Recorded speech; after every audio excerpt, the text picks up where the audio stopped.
He's smooth.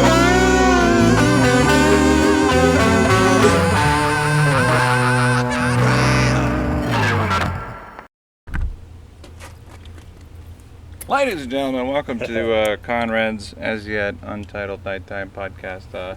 This is episode 47. I'm here with my friend Andy Davis. Hey, what's going on? Andy Davis, tell him who you are. I'm Andy Davis. I stand-up comic. I've been doing comedy in the area for 6 years now. On purpose? For the most part? I started on purpose, Yeah. but it's just kept going and it hasn't stopped. That's always been what I tell people when they first start out is, you'll start getting shows if you're good, and then just keep doing it until you're not getting shows, and then just kept getting shows. People keep asking me to do it, so we've kept doing it, That's your line of failure, is whether or not people are asking you out or not, or... I mean, obviously that's a good barometer for failure. But why'd you start doing it to begin with? What was it in you that I need to go? Because you're not, in my humble opinion, well, people don't know who you are yet, and I'm sounding like a huge asshole here, but you're not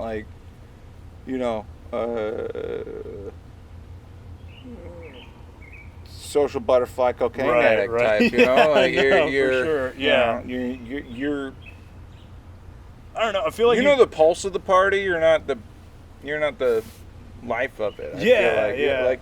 I feel like you get those introverted people, or people on the spectrum, in comedy. I'm on the spectrum, of course. That's a big joke. Do you feel like it was either this or riding a motorcycle 100 miles an hour, or I don't know. Is there anything adjacent to the thrill of this that you get? Not really, because I feel like when you're introverted, everyone's got something to say. You just don't. This is an easy way to do it, to get out what you have to say. Well, one of the things that I think is challenging about comedy, especially today in an era of entertainment, is that one of the things that you need to figure out in order to be good at this is what your voice sounds like. Yeah, for sure. And that's a thing that not a lot of people give themselves the opportunity to do. Yeah. I feel like. Right. Because it's detrimental to every other aspect of your future. Yeah, no, that's why I feel like I was able to... Comedy. Yeah. Right, yeah. Right, comedy kind of clicked there is because you kind of knew that voice because you had that strong internal voice. When you're introverted, very introspective, you kind of know that voice, what is coming out there, what's speaking to you. So for those of y'all listening at home, Andy Davis is probably one of the most accomplished local comedians that's willing to talk to me right now. He's opened up for the likes of Brian Regan, anybody who's ever come to town. He knows that because I talk about it. No, he does. Well, yeah. I read your bio. There we go. Yeah, right. And I realized, you can use people's names like that. All right, yeah. Yeah. No, I thought you had to be funny in the bio. Nope. No. This guy. You can just meet them. You can just do 3 minutes before they go up, and then that's a credit. I told Ron Schneider that 3-year-olds could figure out phones after he'd locked himself out of his email. Does that mean I can work? I think Does that mean I worked with him? I was the sound guy. I was working with him.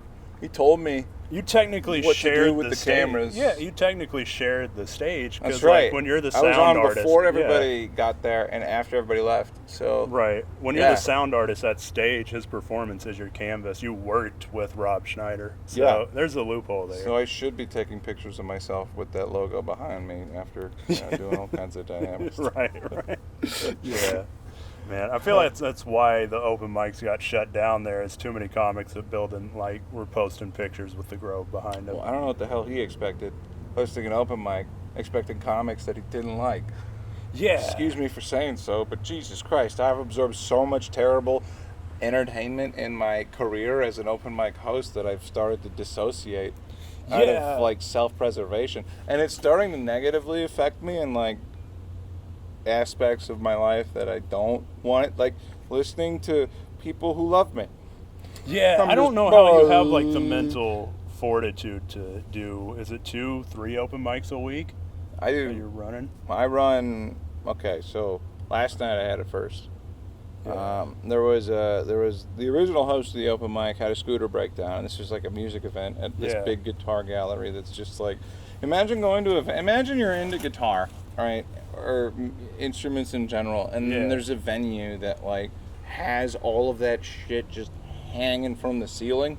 Yeah, it's like a You Hard know, Rock Cafe. Right, and like nobody's ever played them that you've seen. You just smoke pot around them, but you Yeah. can still definitely play them. Right. I don't, yet because, it's not my time.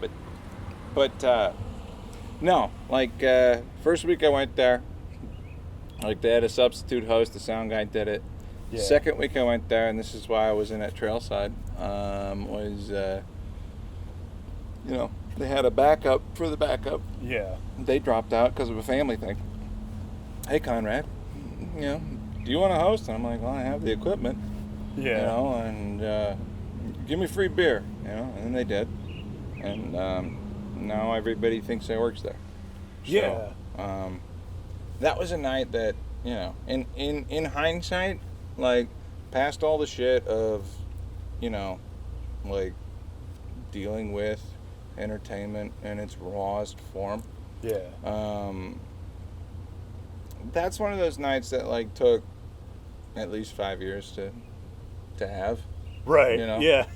Because now I'm like sitting with the sound guy telling him about like when Bobcat Goldthwait came through town, and I like had to figure out how to turn the reverb on this fucking space station mixer. Yeah. And about how like I learned turn the reverb on. It's like on my mixer with 4 things, it's a knob, and on this one, the YouTube tutorial is a college class with an Indian dude breaking it down on a whiteboard, explaining signal paths and right. We got a Khan Academy course for it. And then I figure out how to turn it on. And then I can't figure out how to turn it off. Like the host goes up, Vuha. Yeah. He goes up, and like there's 4 layers of reverb on. Yeah. And he thinks I'm fucking with him. I'm like, let him do it. I'm like, fuck! Like audibly from the sound booth. That's crazy. Yeah. That's a great thing that bought like the most expensive sound equipment that you can find. Yeah. So $10,000 hammer for a $20 job. Yeah. It's right. not. The unfortunate part about that, though, especially after dealing with the sound guy at the other venue, that's pretty common practice. Yeah, especially amongst the people it. out here. Yeah, no, there's a bunch of rich people that don't know what the hell they're doing, that think that expensive is better. Yeah. When they don't understand, I don't know. Because if I'm doing my shows, not being a rich guy, I'm figuring out how to like barter, trade, beg, steal. Yeah. Make bubble gum and paper clips fashioned into something that is technically functional enough for people to have a good time. Yeah, for sure. Yeah. And well, I mean, you've been part of that. Yeah. Yeah. I remember the Boston Mountain shows when we first started doing them. We were running the sound off of like a guitar amp. Yeah. There. No, and that it was worked. like it was fine. Yeah. Honestly, you could have kept doing that if you just raised it like 5 feet off the ground. Yeah. Well, it was Ben's sound amp, and then he moved away. Yeah. But a lot of people moved away. Yeah. Yeah, I do. feel. People I don't do know. that I here. moved here and then didn't move away. I was kind of the same way. I moved here from Fort Smith. That doesn't feel like a huge. It's move. not. It's still the same local news station. So. Shout out to Darby Bybee. Darby Bybee, Darby Garrett Bybee Lewis, for life, dude. Dude, if he ever got into comedy, dude, he'd be pretty good. He's got well, chutzpah. I mean, the thing that I figured out that news people have is they have an air of a confidence, skepticism, and authority, Mm-hmm. and they don't necessarily know what they're talking about at all. Yeah. That's the type of tone that, like, most of these comedians could benefit from. Yeah. Especially at, like, an open mic. Shout out, the disclaimer, everybody. We're sitting right next to a dumpster.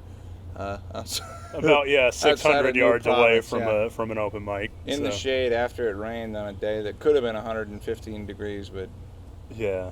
well, it was only 95. No, this is a great setup. Just in front of us is a massive parking lot and then trees. This is a really cool setup. Well, we try to keep it mobile. Yeah. A lot of people didn't learn anything from it. I did. Yeah. It's all about After Effects. Right. Insert lens flare. All right. Yeah. Yeah. Nice. And Vuha. Yeah, Vuha. Vuha was something, man. He's still alive. I like how the local booker only gets guys that don't want to professedly do comedy. Yeah, really, he's got. When he opened the Yeah. club, he found like 3 guys that he was gonna stick with, and then Two of them screwed him over. right, and then one of them's just in there forever. Whenever he wants to do comedy, even though he doesn't do it. Up there's my AZ. boy. Hey, look at that. Oh yeah. Yeah. That's exactly what I think he is. Yeah. It was a Kia with a duct tape window. Yeah. Yep. That's Asian Unclear. made. It'll last forever, Yeah. just like Wuha. You know? Yep. Well, you know, I can't disrespect another bald person Yeah, that's true. That's unless they started it. And he Yeah. has not started it. true. He's a Christian movie actor now, and part-time MC at the Grove, or feature when he wants to be. But Now- that's another thing. I don't want to get too serious, but like, you're religious, right? Yeah, Like super religious? I don't know about super. I Well, I mean, I don't it's know. a daily I'm aspect of trying my to figure life. out like how much of religion is trying to sell a thing versus like trying to do the right thing versus like finding some combination of both so that all of it is okay. That's the Yeah. I don't know. That's kind of like what I struggle with like the sect of Christianity that I'm in, because I'm that's like a bad word, but like We'll boop it. yeah, there Yep. you go. Please. Yep. Yeah, but like the church I go to is like 1,200 people in there. I mean, you could call it a mega church, but I don't know. Part of it is like, okay, how are we selling this? Like, how much of this is sales that you built all of this, and then like how much of it is you like actually making a change in the community, or like, for me, it's like, is God Well, the two, comfortable like, working in it's- this church? I don't know. I almost sympathize with somebody like that because it's like it's tough to exist in America in a thing that isn't profit driven.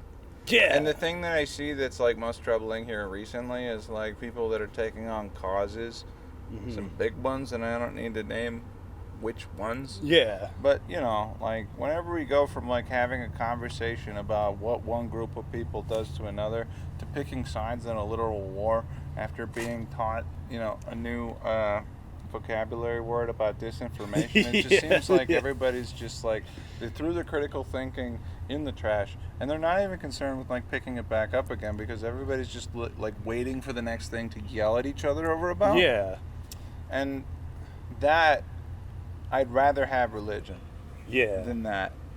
I don't know, 'Cause- because yeah, I feel like religion for me encourages like slowing down and critical thinking, because like we don't live in like a world or like a discourse that encourages like critical thinking. It's quick thinking. Well, the and having, system like, that the we're under, next yeah, take. certainly yeah. not. No, and that's why, like, I'm out here behind a fucking dumpster talking to my buddy so that 20 jerk-offs can watch while they're at work. You Hell know? yeah. And then shout out to you guys, like, Yeah. Jesus Christ, if I've got 50 people who are like subscribing, like 20 of you have told me in person. I don't think that all you 20 listen to are this. at work. Well, I don't know who listens I don't to know this. if they have jobs. Yeah.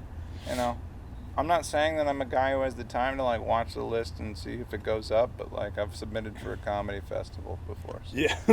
so I know Yeah. what the feeling is.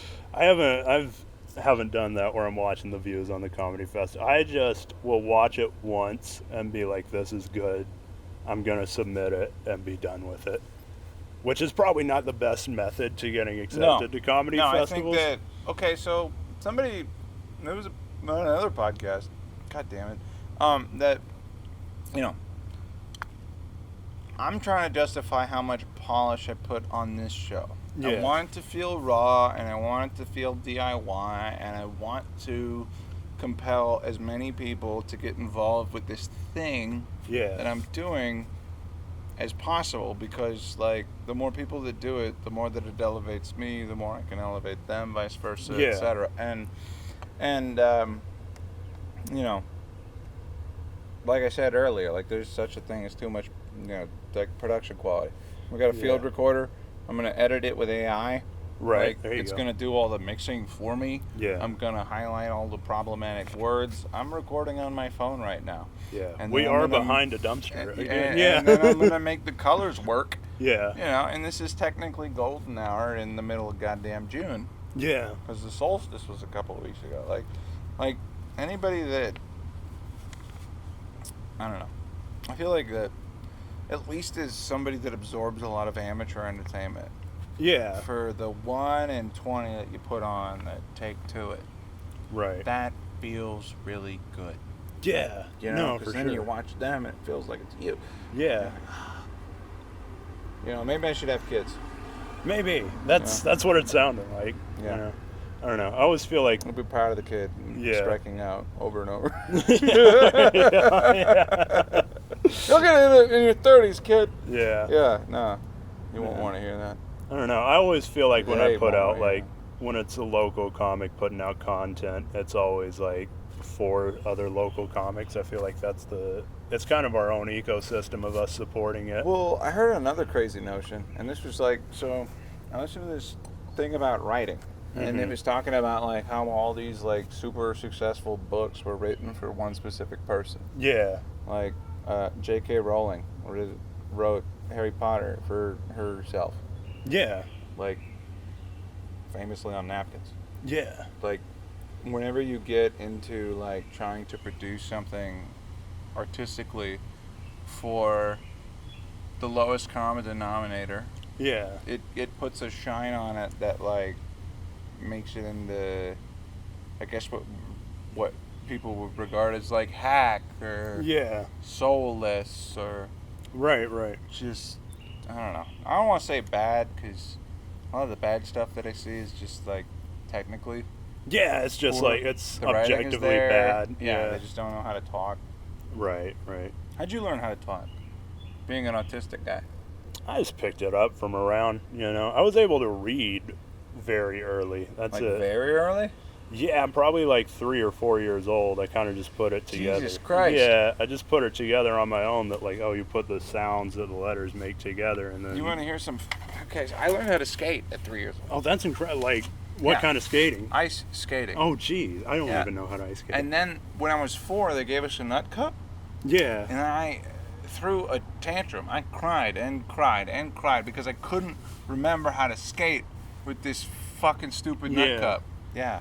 were there thoughts of you being like a hockey prodigy with you skating that early? Obviously, dude. It's Yeah. Minnesota. Yeah. I thought that was normal. Right, the first No, I kid in did. skates is Right. like the anointed one. No, honestly, what it came down to was like, so for me, it was like I played hockey for 15 years. And, Oh hell yeah! I didn't know you played it that long. Yeah, well, I mean, like you play in high school Yeah. from age 3 on, Wow. and that's who goes to the pros. Yeah. Like, and I met like there's a couple kids from my high school team that are on there. Shout out to Oh, Nate wow. Schmidt. Yeah. Nice. Yeah, no, I don't know who he plays for anymore. I don't really follow it as much as I could. yeah.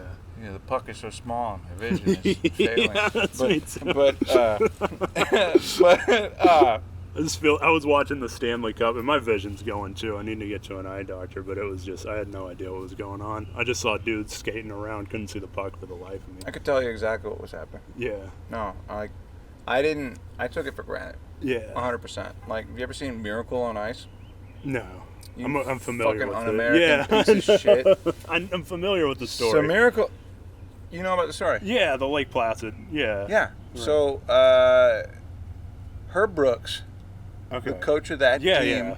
was the coach of the St. Cloud State Huskies Oh, nice. when I was born. Yeah, and that's your hometown. Isn't Yeah, It? Yeah. like they had a riot in town Oh, wow. over hockey like 2 years after I was born. Yeah. I don't remember this. You know, I got put on skates a year after. Mhm. Okay, and then oh god, I'm gonna remember his name later. I'm gonna watch Miracle again. One of the defensemen from the Yeah. Miracle team was the guy that taught me how to skate. Oh, that's awesome. I didn't realize that until I was like 20 something, talking to my mechanic about his possibly gay kid, Yeah. like who's in figure skating and like, you know, hockey, and Yeah. about how nobody makes a pass, and I was like, oh yeah, no. What was his name? That's gonna bother the shit out of me. One of the conversations I had with my dad, he's old as fuck Yeah. now, currently. There you go. And, Yeah. so like, I had to pass a drug test to get one of my first jobs at a head shop. Yeah, that Hilarious. doesn't seem right. Yeah. It was inside of a gas station that also had like health benefits. Oh, right? nice. And that was the reason I had to pass the test. Yeah. And that came up in the interview, and I was like, why Yeah. do I need to do this? They're like, You just need to do it. And I'm like, Yeah. if I tell you the date I could do it on, is that all right? And they're like, yes. Very good. Yeah. You know, and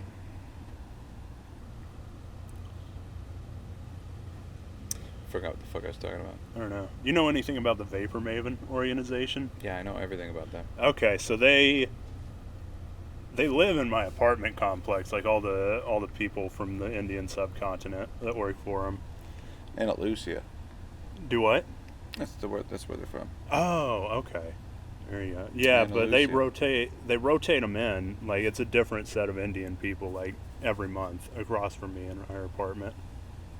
So it's weird. It feels like kind of, but I don't know if we can say that on the podcast. You might be. Yeah. There's a reason. Like, okay, so I was with those guys. I wish I had my notepad.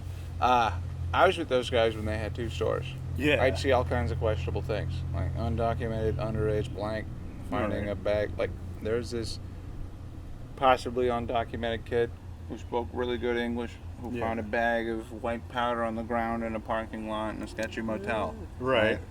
Comes up to me, says, "Hey, what's this?" Grab it out of his hand. I'm like, "You don't want any of this shit." Yeah. Like, trust me.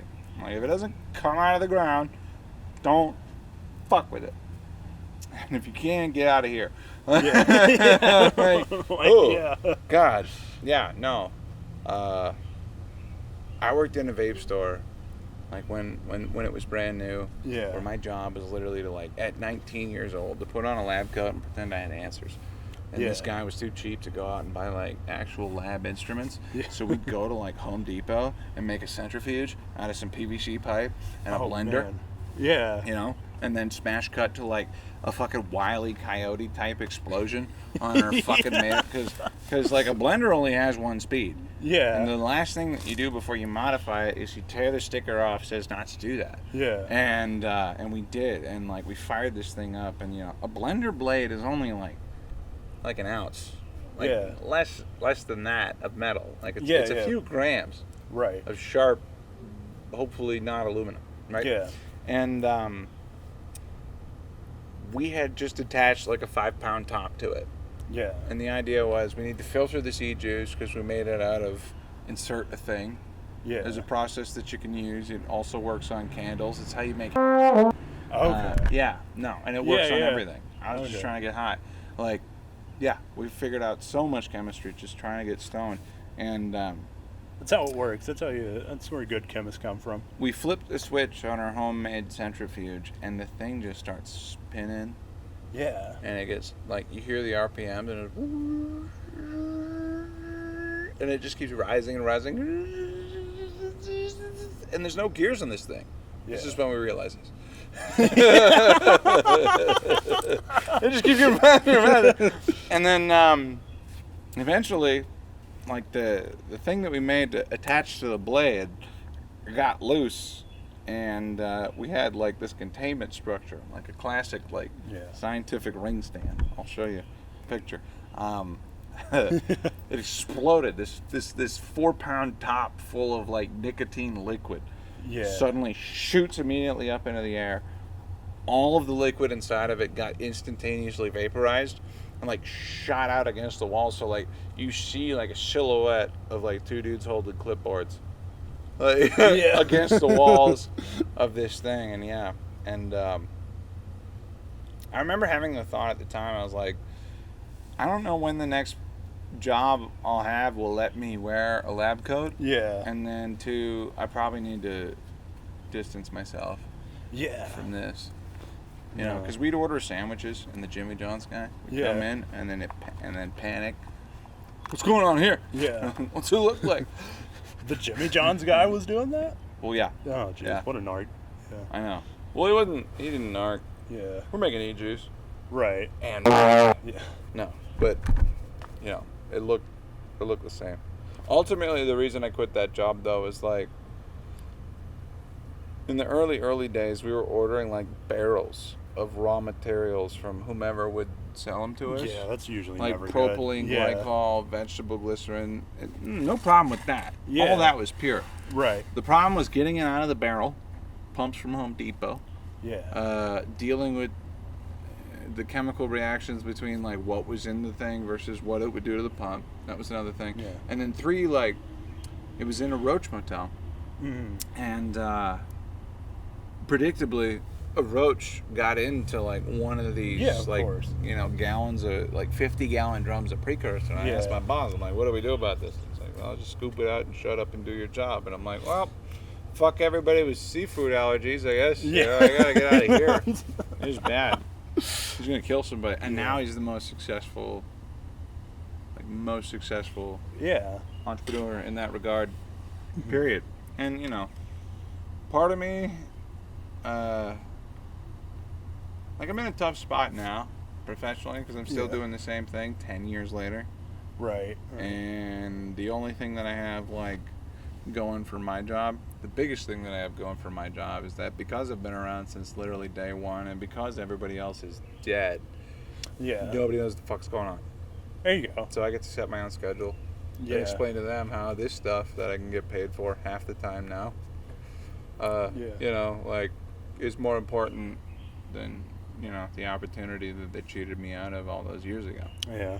I So, don't know. That seems like a pretty good spot. That's kind of being like in the mafia, and everyone else gets whacked and shot, and now you're the boss. Well, you're not it really was the COVID boss. and but obesity and bad decisions, and ultimately my job is to help people make those. Yeah. But, like, right. you know, it's not my fault they did, Yeah. you know. Is the vape industry, is it still like sketchy, or has there So, been like the vape safeguards industry- and stuff? The vape industry has changed in a lot of ways that I would deem unacceptable. So, like, Juul Yeah. came around and fucked everything up.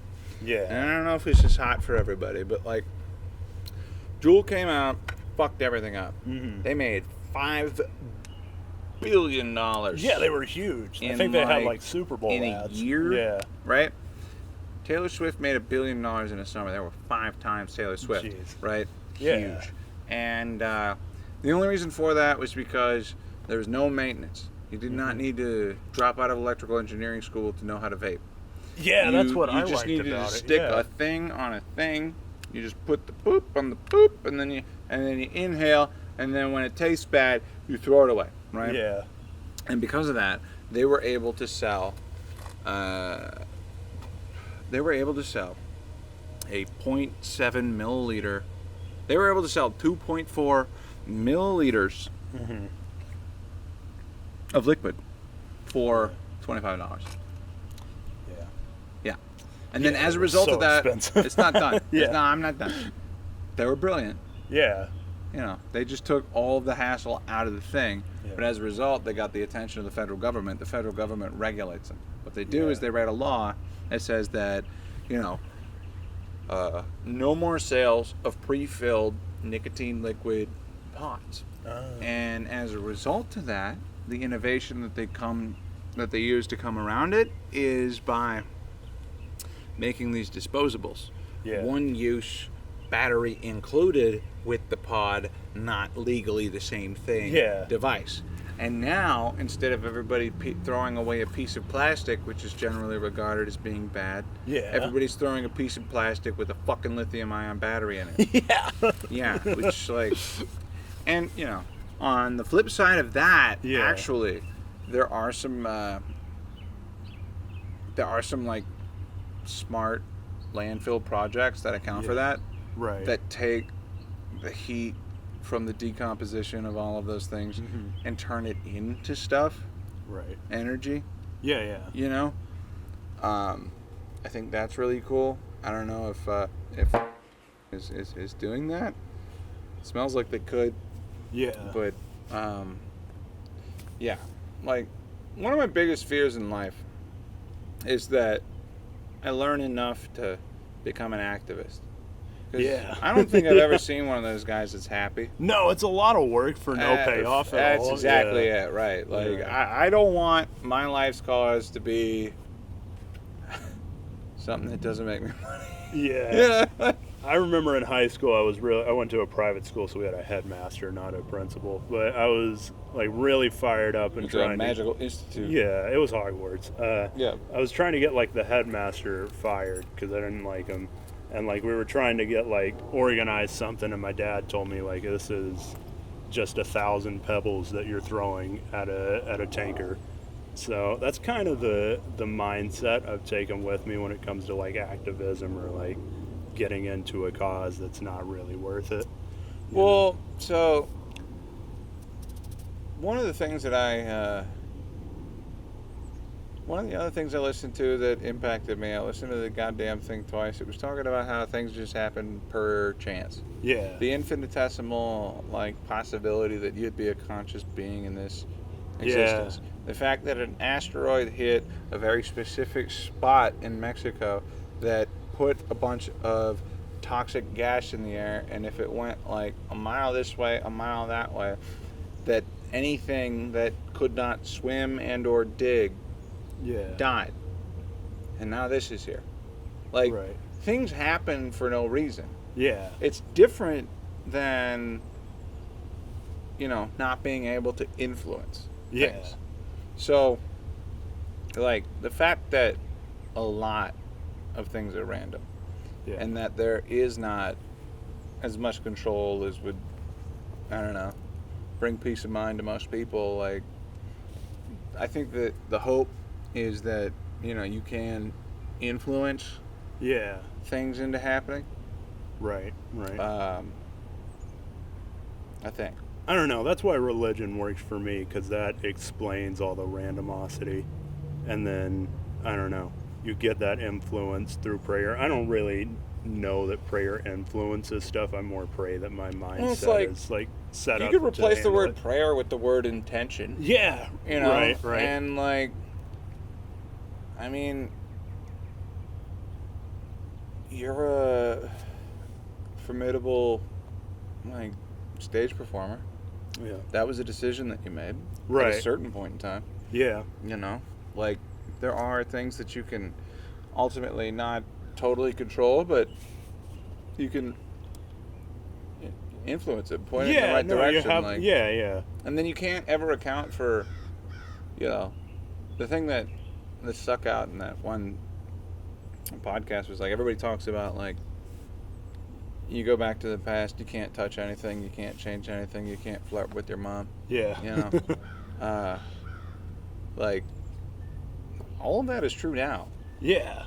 Conversely, like, Yeah. you no, just no. it's 1,000 times it's infinitely harder to conceptualize the future Yeah. than it is everything that's already happened. Yeah, So, like that's the belief there, is that like, this is all going to happen. This was all like predestined by a creator, and it's all being like, it's all gonna happen, but you can still do the footwork on your own. You still have your own free will to make things happen. is that your thing? Yeah, that's my belief. That's your thing? Yeah, Okay. predestination. Yeah, my thing was like, I used to be like one of these like super hardcore atheist guys after going to Catholic school for way too long. Yeah, that happens. There's a And- pipeline to and that. Then I did a bunch of hallucinogens, and instead of braiding my hair, I just kind of chilled. Yeah. I didn't see that. Accepted that there was a bunch of things that I didn't need to understand. Yeah. That's my favorite thing. Like- I learned in AA the most important thing to know is that I don't know. Oh And just to accept it. Yeah. why'd you have to learn that in AA? I don't know. That was it was the method for learning it. That's how that information was meant to be distilled to me. So you're a sober guy. Yeah. How is just being patient with people? It's tough. 'Cause I know that I've personally had a conversation with you Yeah. where I'm way too stoned, and then just like earlier in the show, I forget what the fuck I'm talking about, and then I see you like have a flash of like frustration. I'm dying. Yeah. I don't know. I don't get frustrated with like people being like high or drunk. Dustin Moss, ladies and gentlemen, not making that- any no, I'm just guessing. Okay. It's just a No, guy his with a car point broke down. down. He's not coming. Oh fuck, you're right. Yeah, it happens. But yeah, what was I saying? Oh yeah, I mean, I don't know. I don't really get frustrated with people. I don't know. I get frustrated with people's actions and like internalize it sometimes and then just let it out. in unhealthy ways or don't deal with it. But that's, the thing. It's like, what's your biggest problem at work, ambiguously speaking? Yeah. I don't know. Coworkers, Goddamn really. Josh can't count to 100 without. Yeah. I don't know. My work is good except for one person that I have to work with, but that's being changed. So I don't know. I used to be a service. My role's changed. I work at an HVAC company. Administration or Yeah, I do administration. So right now I'm the customer service manager. people call in and be like, it's warm. Yeah, that's It's been cold. a lot of it this week. This has been like the biggest heat wave of the year so far. So it's been We a got a very break busy from it week. with that ridiculous storm that came Yeah, through. it's but been then- nice. It's only like 84 out right That's now. why we're sitting in the shade and not Yeah. dying 100% right now. Right, but no, you learn how to deal with like customer. I've done customer service for like 7 years. What's the material on your shirt, by the way? Yeah, this is a That's very pretty nice shirt shit. from You got- you got from the this navy company. blue, you Yeah, got the royal. All right. right. They made us buy our own shirts, which Am I I don't autistic? really agree with. No. I don't know. All right. This is kind of the same material. I feel like it's exactly the same. Yeah, we're Polyester dressed the buddies. same. Yep. Yeah. I know. HVAC. So you used to be in service. Now you're doing. Yeah, I used to be the service Do you dispatcher. talk to customers? Or do you talk to construction guys? I used to talk to construction guys, and they're kind of worse than customers because they're needy.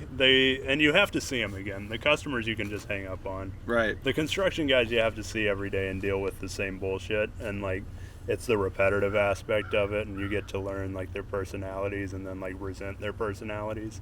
The customers, it's just like a one-time interaction, and there's like a clear goal with it.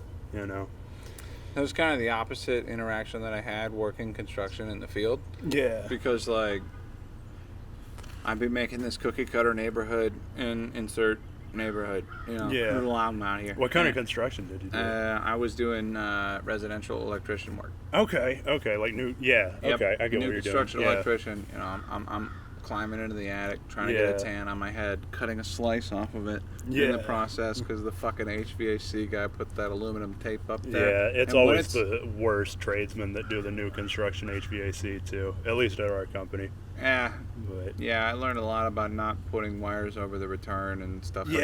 yeah, you don't want to do that. Yep. And no, it was cool.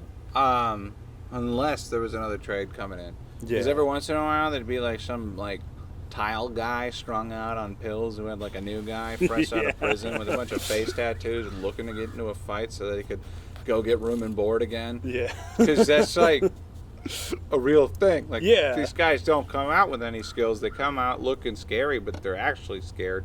Yeah. And that And it's always the trades gets that you taxed don't on your yeah, face. Yeah, and then that you don't need a license for. That's the pipeline. You go from prison to doing like tile Oh, or fence or no. painting. And the worst thing was like I was an electrician for like a year and a half, maybe 2, and ever since then I've had no respect for cable guys, for for certain comedy club owners that do their own work. Yeah. Anytime I see a wire hanging under the level of the ceiling, I remember when I would get yelled at, Yeah. and the fact that that person doesn't feel the same shame that I felt makes me feel better than them, Yeah. No, I can Yeah. see that. because I know it looks like shit. Most people don't give a fuck, but it looks like shit. Yeah. Like I don't know. I don't know. I think even if you hate your job, like that's one thing that pisses me off is that you don't. It's what you do all day. You should take pride in it, even if it fucking sucks. Well, yeah, like hating you can get other jobs. Yeah. Like you don't like you could learn how to weld in 2 years from now, like being like making like 6 figures. Yeah. Like there's options. Right. Everybody's like doing the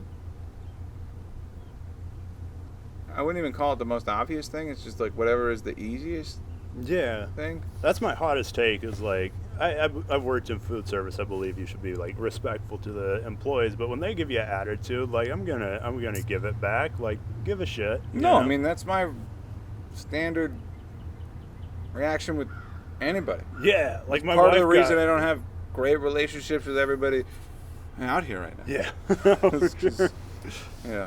But no, my wife got mad at me because I got mad at the person in the KFC drive-through because they were giving attitude and like talking over me, and I was like, "Oh, are you just gonna talk over me the whole time?" And which probably wasn't the best thing to say, but That is still, something, yeah. you know, you can go work somewhere else. You know, I was a hostess and then a line cook at Cracker Barrel. Realized I didn't like that, so I went and worked somewhere else. Well, I've been in a customer service purgatory with a local wireless carrier Yeah. lately. Yeah. Not the one that Joe works for, but a different one. Okay.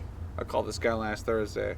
Hey, this box that I'm supposed to just plug in and have Wi-Fi at a quarter of the speed of my last carrier for half the cost is only giving me 1/10 of what was advertised. Yeah. I Is it the can't- one that's this color? No. Okay. No. Okay. I've had that experience with it. It's a more fuchsia. Okay. I color. know. Yeah. Yeah. And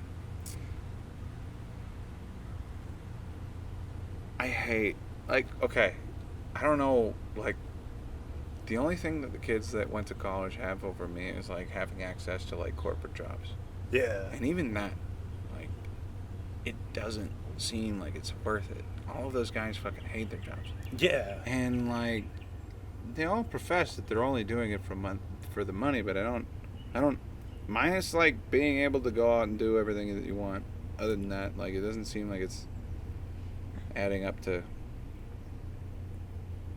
whatever they said they wanted. Yeah. But, you know, I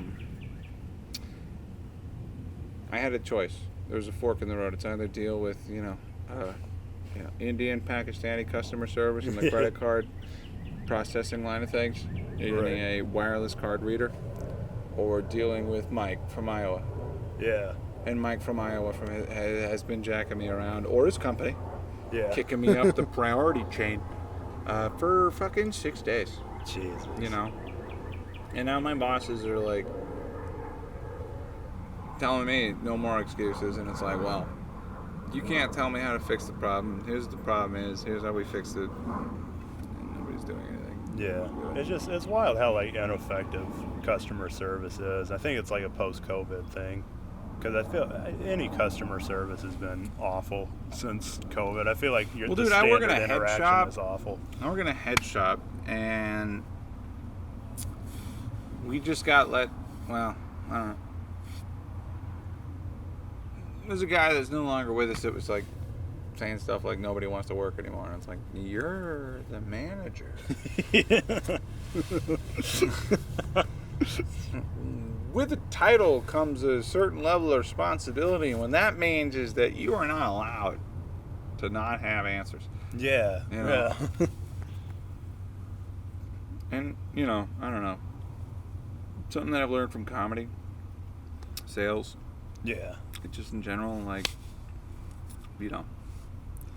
it's not pass fail. It's like option A, option B, Yeah. option C. Like, one of the common things that I've seen happen with comedians specifically, people that we know, Yeah. myself included, issues with government ID. All right? Yeah. Like, going an hour and a half into a different fucking state, and then getting to the door, and then not being let in because you're underage, or you left your ID at home, or you got a parking ticket and now you have a warrant. Right. Yeah. No, and that's, like, my comedy problem is that I got my mail forwarded to my place of work Yeah. for a year during the pandemic because I didn't want to pay money for a P.O. box. Yeah. And now they won't let me forward my mail from a business to a residence. Oh, really? Yeah. That's wild. I So remember. now I yeah. need to start a business called Conrad Lensmeyer in order for them to mail it to me. I think that's the idea. Yeah. But I don't know. I remember mailing our wedding invitation to your place of business. yep. I remember like the booker at the Looney Bin back in the day, like Allie, like, you live on Highway 412? And I'm like, practically. Yeah. No, I mean, that's your address. I'm like, oh, yeah. Yeah. I don't know. There's some comics that struggle with like the professionalism aspect of it. Like I don't It's know. not a professionalism aspect of it. A lot of it is just basic calendar theory. Yeah, that too. I remember the first time I got paid at the comedy club here. They like gave me a check, And I was 19, and I was like, What do I do with those? Yeah, I don't have a bank account. Can you just make it cash? No, you want to hear something crazier than that? Yeah. I went out as a traveling bong salesman and met this guy that didn't know how to fill out a check. Oh man. So like, I'd hand him an invoice, he'd hand me his checkbook, I'd fill out You had a blank immense check. power. Right. And I'd tell him the whole time, I'm like, this is right? Yeah. It's a really bad idea. It's, I'd roast you. He was right. But Yeah. yeah. I don't know. You just should. Also, like, that was like one of the same guys that was like, no, he's like, hey, I got an AR-15. You want to see it? And I'm like, yeah, a salesperson. Yeah. Yeah, Yeah, absolutely. Of course I do. And we're looking at this gun, and I'm holding his AR-15, like red and black, and I'm like, oh, cool. And he's like, yeah, down there is where the serial number got filed off. And I'm like, why am I holding it? Yeah. Why would you tell me this?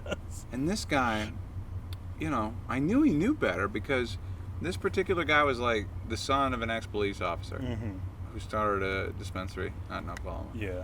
And like his story, which was plausible, 100%. This is an Oklahoma fuck story. Like, Yeah. he said it's like, well, when I lived in California, we were scared that the government was going to come take our guns, and at least if they came and did that, then I'd have this. And I was like, I still don't want to hold it. Yeah. Like if the cartel does this, it's for murdering people. Yeah. And you just have it because. I mean, that's rad, but. Yeah.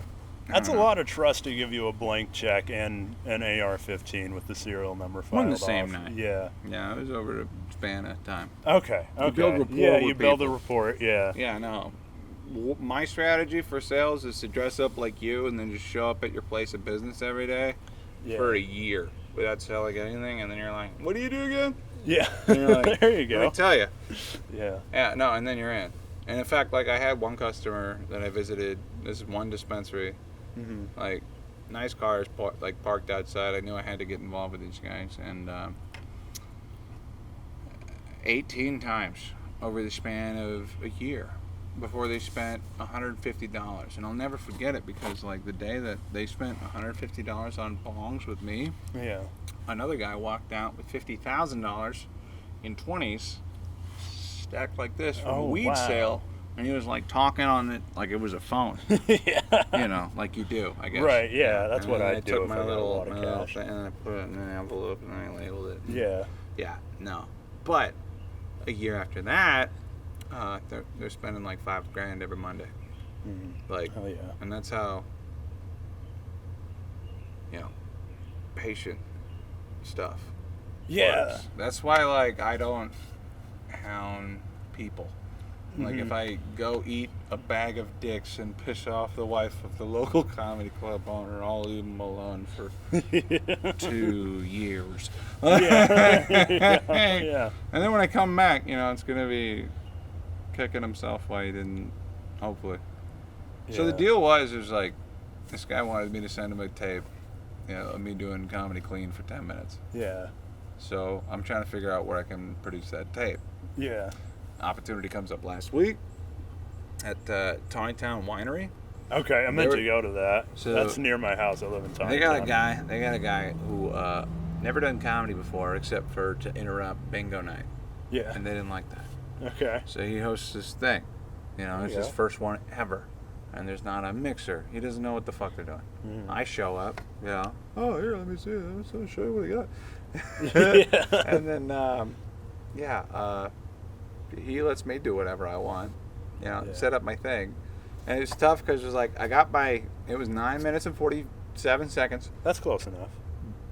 but it was outdoors, Yeah. and it wasn't, Was the audience receptive at that? I was wondering about that. I had like a table over here, Yeah. and then I had like a dozen people, like 20 feet behind them. Yeah. So in order to like get noise out of them audible through this thing, you'd have to get like a fucking 10 out of 10, Yeah.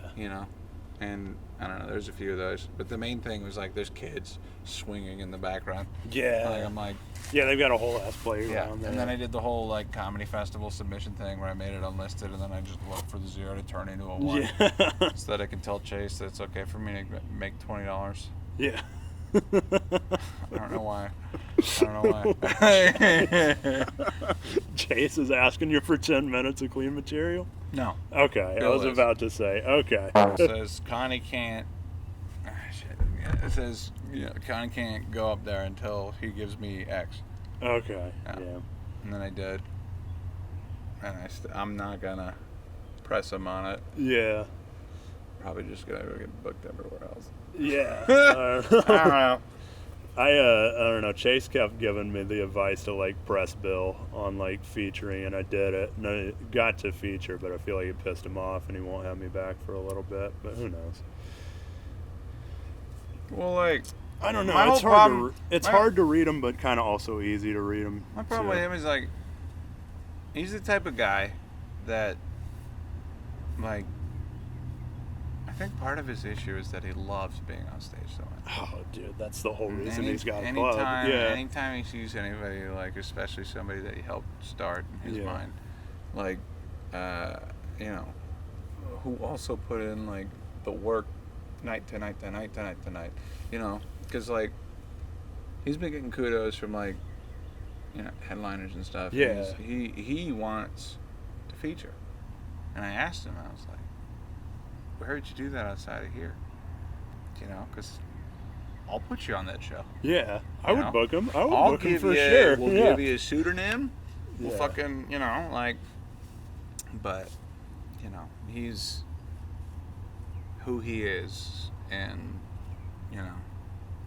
I don't know. Hopefully he doesn't start featuring. Yeah, he did it. He's done it at the Grove a couple times. Yeah, I mean, I don't know. I think he can do it. On I one mean, hand, like, as a capitalist, great job. yeah, On the other hand, is like somebody who wants to have hope. It kind of hurts that. yeah, Like, it's been abundantly clear since I started, like shortly after, that I'm gonna have to do everything my fucking self. yeah. And I mean, I think everyone does to an extent, though, in this. You well, know? especially right. Yeah. And well, I've had the conversation multiple times before, trying to start arguments with like musicians on Facebook. Is like, if you want to succeed as a blank, you need to be a good video editor. Mm-hmm. Like, period. Right. Like, because if you can't, and this is getting back, I don't know how I feel about this myself, but like I don't advertise any of these podcasts at Yeah. all. I just kind of like look at the numbers and like release it, and anytime anybody asks, I'm like, oh, I'm on episode 50. They're like, what? Yeah. I know, you said 47 to start, and I was like, wow. Hey, Right. we've been doing it. No, Yeah. that's what I'm Yeah. saying. Like, right, that's the reaction I'm going for. Is like, Yeah. huh. Because that assumes competence. Yeah. There's something working that has kept you coming back to it. I think what it is that I'm guilty that I spent so much money on like equipment. Now, like I have an embarrassment of riches that I absolutely have to figure out how to use. Yeah. And this is easy for me. Right. It doesn't hurt. Like it's not like a clip where it's taken away from something that I'm been like working on telling people. Yeah. And it's also like, I mean, I think ultimately I started doing stand-up comedy because of the podcast that I listened to. Told Yeah. me to get up off the couch and like, this is a public affair. This is off the couch. Yeah. We're still not doing anything, and that's fine. Yeah. But like, We're you know, outside. We're getting sunlight. right. Yeah. We got two people that are, other people say are good at things. Yeah. And we tell ourselves enjoy doing it. Yeah. Yeah. So, what's like? It seems like a hard thing to fuck up. Yeah. You know. And I don't know. That's been my thing with stand-up, is always trying to find like another avenue to express like creativity or to like put your heart into that is not stand-up, just so you have like I don't know, something else there that's not just stand up. Well, so stand up in my experience, at least hosting like open mics, is like this opening, closing, revolving door of getting hired and fired and rehired it really and fired. is. And, Yeah. and I've spent a lot of time trying to figure out how to develop a variety show Yeah. where we can blend musicians with comedians, because Yeah, that'd be awesome. there's a lot of comedians that I see that, like, at least like open mic comedians, that are scared to go up and follow a guy with a guitar. Yeah. You know, one of the things, like having started as a musician, being able to sing and play rhythm, you know, as a shaky leg comedian, I couldn't follow myself. Yeah. So, you know, I was a little bit butthurt during one of the firings that I had recently, because I'd spent like all this time trying to figure out how to do the music comedy, you know, like Yeah. figure out the rhythm for that show. And now, you know, having a few weeks past it, I'm not as upset, because like that's the rhythm for my show. Yeah. Like, you know, like the Conrad show in my mind is like, how do I spend 90 minutes to play 5 songs? Yeah. You know, because, you know, if the bit's good enough, you know, and that's one of the things, is like it's hard to follow Wonderwall. That's Yeah. why, like, I accidentally hosted this mic last night, and there was another comedian there. He's the only comedian there, and I was like, hey, you're gonna get up there, do 3 minutes, give us all your best stuff, because all these guys are looking at you like, you know, most of these people are stage performers. Most of these people do something that people appreciate, you know, more than you. And then on top of that, like, the main difference between music and comedy that I think is the most impossible to reconcile is that if you play guitar for 2 years, I've never met a person who played guitar for 2 years that started bitching about not getting booked for stuff. Yeah. That started calling other people names, you know? Yeah. Like, Threatening to kill people. right, like, good, great comedy looks easy. Yeah. And bad comedy looks totally effortless. Yeah. And if somebody's doing like an okay job, you know, at Wagon Wheel, you don't suddenly think I can play guitar better than that guy. Yeah. You know. And it really is the lowest respected art form. Yeah. That doesn't excuse being bad at it, on top of like having a bad attitude on top of that. Yeah. Like turning on the audience.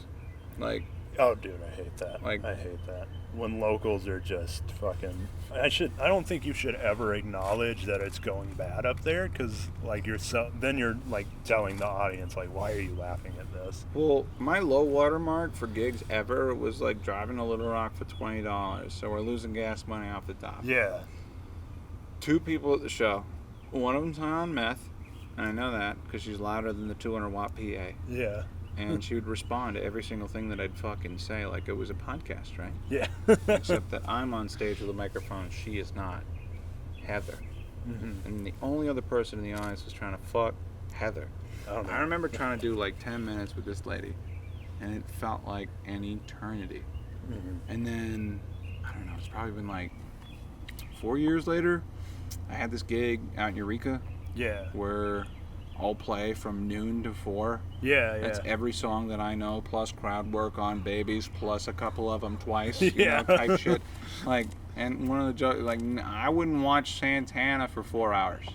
Yeah.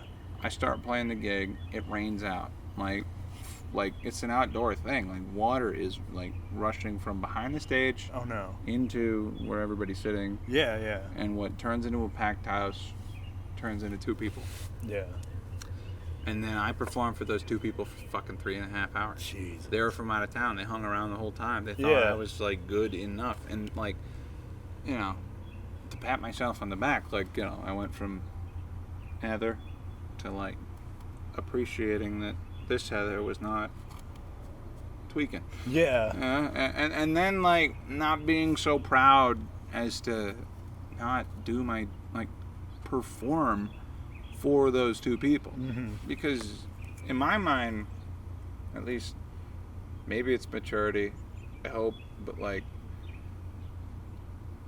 you know, I feel like if you could perform well for 5 people, by the time you get the opportunity to go up in front of 30 more, what have you, that it's just going to be that much easier. Mm-hmm. Because the anxiety that I used to get, like, from stage fright playing music was like, oh God, you know, they're all looking at me. And then, you know, 2 minutes into the song, you remember, like, oh, I played the shit out of this in my living room. Yeah. You know, with being on stage, it's the same instrument. It's just that you're, you know, you have to practice in front of people. Yeah. And that you don't get the living room feeling until you've just failed so many times. Yeah. You No, know? for sure. Yeah, there's just a comfort with it. There's a comfort with like bombing or it not going well that's what I've been most proud of, like picking up over the last few years. Well, it's like Joe has been telling me, he's like, Conrad, you're the most graceful bomber ever. I'm like, Yeah, Stephen Reed gave me a similar compliment. He's like, you are so good at just hanging in the pocket. And I'm like, this "That's doesn't not-" matter. Yeah. You realize, Yeah. you don't get it like this. That's the thing I keep harping on at my open mics. It's like the stakes cannot be lower. Yeah. Like, and they can't. Like, Yeah. unless you say some shit that gets your ass beat by one of these people in the parking lot, which I don't think would happen unless you like bang their wife or something. Yeah. Like, and that's how I think Bob Saget died. Yeah, there's something sketchy there. Yeah. Yeah. You don't just slip in the bathtub. You do, 8 but it times. doesn't kill you, you know, when you're, I mean, it can. Yeah. You know? Oh, wow. Masonry. Nice. Well, we're at about an hour. Okay. I feel pretty safe. I don't think we said anything horrible. You're way better of a conversation than I don't know what his there deal we go. is. Yeah, I know. Yeah. It's like screaming into a pillow, you know. You're bouncing the ball off like you talk there to we people go. all the time. Yeah, Look at you, trying to. goddamn. You know, playing the ball game, you know. Your turn, my turn. Anything you want to say to everybody before we go? Sheesh.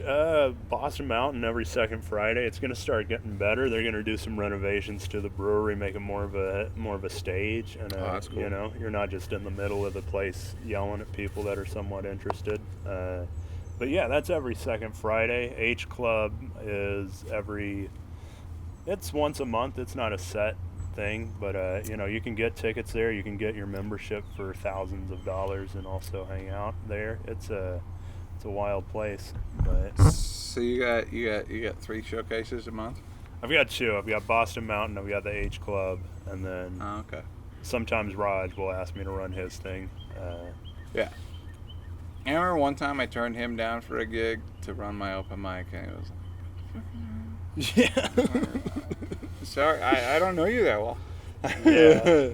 He's funny. He never will book a show in advance. You know, it is Day of. Yeah, at most, you're grateful if you get 48 hours notice, and it's always the most casual thing. It's like, hey, can you show up there and do 10 minutes and then, like, leave and then host my other show that's 20 minutes across the street. town? Oh, yeah, by the way, there's 3 shows.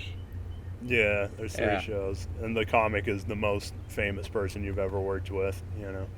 And then you outperform the shit out of them. Yeah. And then you don't even realize who the fuck they are. And then you Yeah. see them at Blue Whale the next year. And then you see them on a stage eating shit again. That was kind of heartbreaking when I've done one of Raj's shows, is that I realized you don't have to be funny to work for Weekend Update or be a professional comedy writer. No, You that's just actually a have to know totally people. different part of comedy. There's this one guy, and I don't want to talk about him too much because I respect him a whole lot. Yeah. He's got kids. He's 10 years older than me. He looks the same age. But I don't get it. This guy makes 5 figures. He's booking corporate stuff. Triple chocolate, squeaky deaky clean. Yeah. You know, I'm like trying to be cool guy in the bars, like bang the bartender type stuff, and it's fun for a while. For a long time. But no, I mean, like, he's buying houses. Yeah. And, like, I don't know. I remember another documentary that I saw, like, about the Wrecking Crew. I guess that everybody that produced all the rock hits out of the 70s were really skilled jazz musicians Mhm. that would rather have played jazz, but instead got fucking paid. Yeah. And I'm this far away from, like, getting a funny hat. I got the boots already. Yeah. and writing some titty songs and just taking this place Just by doing storm. it, But I don't yeah. want to do that No. necessarily. I want to be We've like. already got one character that I want does to be silly songs. Well, I know. Right. So. I can start a beef with him. Yeah. That'd be good. He's always down to do like the wrestling beefs and stuff. Well, I was thinking like long cut Connie. Get Long up cut. there in overalls. Yeah. Like do my impersonation of an Arkansan. I've been here for a long time. I could do it. No, that's funny. I do like it that the wealthiest comic in our scene cosplays as working class. You know, I like hanging out with that guy. he's so fun. He's the we're best gonna, dude. We're gonna do a show with him later. You guys are gonna see. It's gonna be different than a dumpster. But I like this. Yeah. Yeah. We should need to spray paint like "Live Forever" on the back, and that would Live, be laugh, love. that'd be kind of fun. Yeah, it would be. Like ironic stencil. Yeah. This is cool. I was glad that no one came out from these loading docks and told us to go away. This feels like a podcast that just could have abruptly ended at Yeah. any moment. Well, no, I mean it totally could. Well, okay. Another thought is like if somebody were to come intervene with the show, I feel like that'd make for excellent. Yeah, that's kind of content. what I was hoping would happen at some point. You know? Yeah. Well, that's why I didn't. Well, okay. Well, there's that, and then there's like the opposite of that, where it's like 5 drunk guys. Yeah. Yeah. So Or we could have done it on the patio and then 13 different comedians pop in. I have one episode like that. It was whenever Megan Welch came to town. Like I just had. It was an audio only Yeah. thing, and it was. I don't know. Yeah. But thanks for tuning in. Yeah, of course. And thanks for coming. Yeah, thanks for having me. Thanks for having Would me. you have come to this open mic if I hadn't? No, I haven't Alright. been coming. I need to get more into the thing of open mics, but you know. That's